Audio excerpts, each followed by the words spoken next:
Let's talk now with Dr. James J. Carafano of the Heritage Foundation. He's also Vice President for Foreign and Defense Policy Studies. He joins me from Washington, D.C. He's also Director of the Catherine Shelby Cullum Davis Institute for International Studies. Thank you for joining us, Dr. Carafano. What are your thoughts on what you just heard from Ambassador Ginsburg?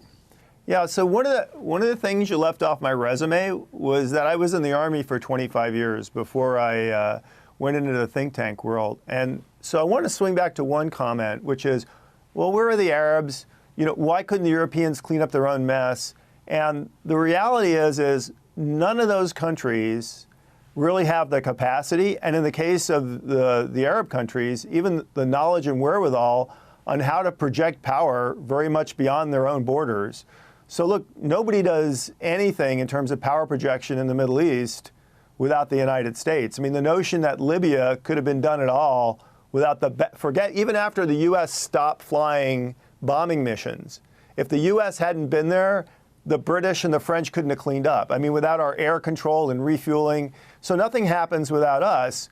So, you know, in a sense, the criticism, well, you know, we just want the Americans to do it because we don't want to do it. The reality is nobody can do it without us. But I think this gets to the core issue and of where I think you really have to take issue with President Obama's comments, the notion about, well, I expected them to do it. Well, where did that expectation come from? I mean, I could find you 1,000 majors in the Pentagon that would tell you that that's not a no-go, that the notion that they were going to finish that campaign or be able to successfully occupy and rehabilitate that country without massive American support, they would have told you, dude, that's just not going to happen. So I don't know how he got that impression, but it's thoroughly unrealistic, and really it's kind of embarrassing for the commander-in-chief to say something which is on its face kind of ludicrous. He said he had more faith in the Europeans, and you're questioning where that faith came from?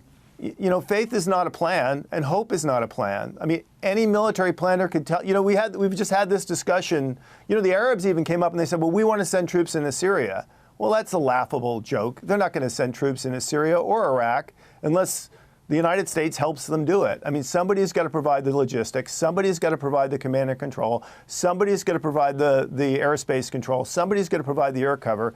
The United States is the only people that can do this. So I would contrast the president's decision. Well, if the kids really want to play, I'll let them, and I'll call it leading from behind. And if it works, I'll declare it a huge success. And if it fails, I'll just say it's not my problem.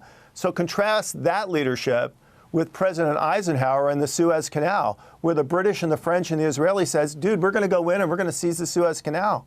And Eisenhower said, yeah, well, good luck, guys, but we're not in on this. And the whole thing collapsed because you couldn't do it without the United States. And the President of the United States, it's the wrong thing for our interests, and we think it's the wrong thing for the region at this time. And if Obama was Eisenhower, you know, honestly, I think that's probably what he should have told the Europeans and the Arab allies. Were we wrong in turning against Gaddafi? Well, here's where I think, you know, the instincts were right. There was a civil war going on there. There were civilians caught in the crossfire. You can make an argument that introducing a limited amount of military force to make sure there's not a genocide, that's maybe acceptable. But the notion of going in and overthrowing the government and imposing a settlement, I think that was really a bridge too far, particularly for us, because we did not have a vital interest in Libya. I mean, that was not a country where American interests and our security was deeply at stake. We might have had a humanitarian compulsion, and I would argue we could have fulfilled that without basically overthrowing the country and creating a massive civil war.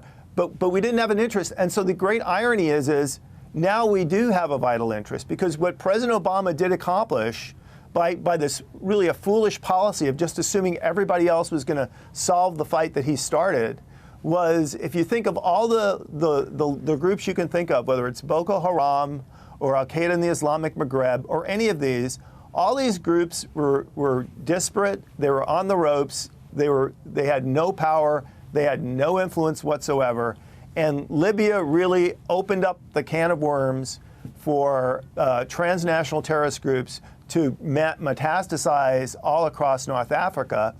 And North Africa kind of bumps up against the Middle East, and now you actually are looking at something that can impinge on U.S. interests. And here's the deal. I don't know if people are watching this. Is, ISIS isn't stupid, right? They're doing exactly what Al-Qaeda did in Pakistan several years ago. When the pressure was on, Al-Qaeda says, we need another place to go so we can continue to raise the flag. And so they were prepping Yemen as the alternative base of operations if they were ever driven completely out of Afghanistan and Pakistan.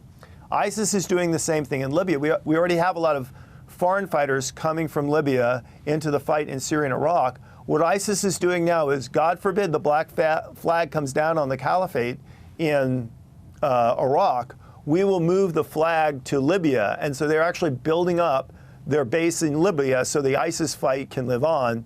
And while all this is going on, people are forgetting that Al-Qaeda is really getting back in the game. And they're basically waiting for ISIS to falter. And Al-Qaeda was going to do is try to pull up the pieces and say, okay, guys, we are the future of the global Islamist insurgency. We are the caliphate. Come on back to us. So I fear we're a long way from winning the long war. And my interpretation of the Atlantic article, in many ways, I see that as an utter indictment of the president's foreign policy of the last 7+ years. And ironic, because it's actually a self-declared kind of a statement of failure from, I think, a president who legitimately thought he was trying to kind of explain how things work and burnish his legacy. And actually, I think he's done exactly the opposite. I think he's confirmed many people's worst fears that his foreign policy was actually very, very, very misguided based on some assumptions which came from a small inner circle in the White House, which ignored kind of the larger view of what people thought was suitable, feasible, acceptable, and practical in the region. You're an expert in the area, so many presidents.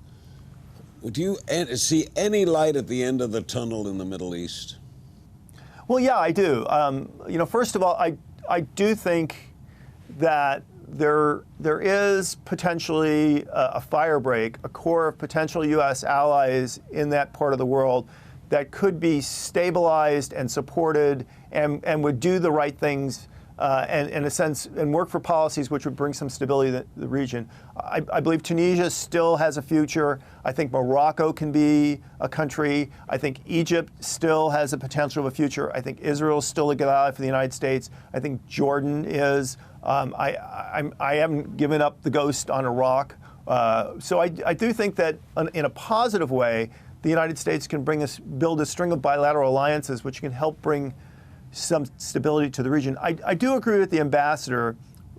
Right now, the most perilous crisis is ISIS owning a state. I think as long as they own a state, they bring the potential for a larger regional war. I think it's a platform for global transnational terrorism.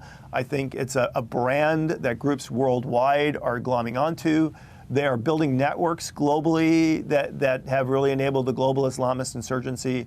So I don't necessarily think you have to kill every ISIS dude in the planet, but I do think you have to break the back of ISIS territorial control in Iraq, because that's the real center of gravity, I think, not Syria. And we could debate, what it's going to take to do that. And I put the politics of the campaign trail aside, because the reality is a lot of times people talk in platitudes on the campaign trail is because they're going to have to make decisions in January of 2017, not now. And who knows what that situation is going to be like. I would disagree that we've heard better stuff on one side or the other. I think we've heard pablum on both sides. But in fairness, that's normally what you get. If you go back to 2008, McCain and Obama sounded almost identically alike. Foreign policy hardly came up in the general election in 2012. So you don't really look to presidential elections for, maybe we would, but you're not going to get deep thought out foreign policy, in part because presidents aren't president yet. And when you're president, you have to deal with the world as it is. But Hillary certainly is different from the Republican candidates in a foreign policy status, isn't she? Yeah, well, look, I do policy, not politics. I'm not going to get into, what people do, but to be honest with you, I think every senior official that was part of this last 7 years, in my book, is complicit. I believe they were great enablers. I think that goes for Bob Gates as the Secretary of Defense, and I think it goes for other senior officials as well. So for somebody to say, well, I'm an experienced pro, and you've been part of this foreign policy the last 8 years, I think you ought to hold your head down in shame, not hold it up and say, I've got experience. Turning to another area, what do you make of Chancellor Merkel in Germany? She suffered significant losses, apparently based on her pro-refugee stance. What do you make of her?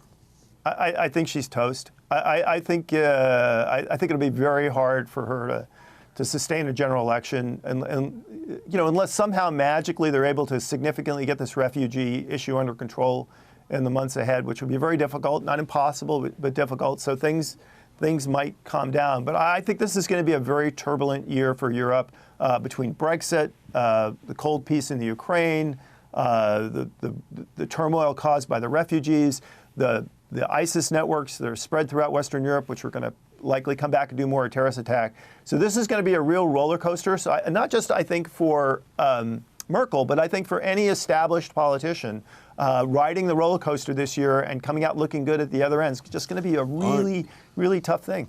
Aren't her goals humanitarian, though? They might be, but that's certainly not how they're playing out. I mean, you have to think through a humanitarian impulse is one thing, but to not act on it in a prudent way is another. You think of famines. Famines are always a great example. The first impulse is we have to release the famine, so we flood the country with food so everybody gets food. And the first thing that happens, it destroys the market in the country. Farmers don't grow food because nobody's willing to buy it. And we wind up shifting from a chronic famine to continuous famine because we broke the back of the economy. So a humanitarian impulse is fine, and alleviating humanitarian suffering is fine. But a bad policy just makes things work. I actually am in the camp that says when you start big refugee flows, you actually create problems because, first of all, you encourage more people to get on the road, and then they're at risk. And also, it's very difficult to bring those people home. You're always much, much better off figuring out how you can safeguard and keep people safe in the region and work very, very hard to kind of get the conflict to freeze so refugees aren't at risk anymore. Then you are the notion of just dumping millions of refugees into Western Europe. I don't actually see that as a humanitarian gesture. I just see that as a really just kind of a dumb policy. Dr. Carafano, thank you so much. Thank you. Dr. James J. Carafano of the Heritage Foundation, a wonderful guest.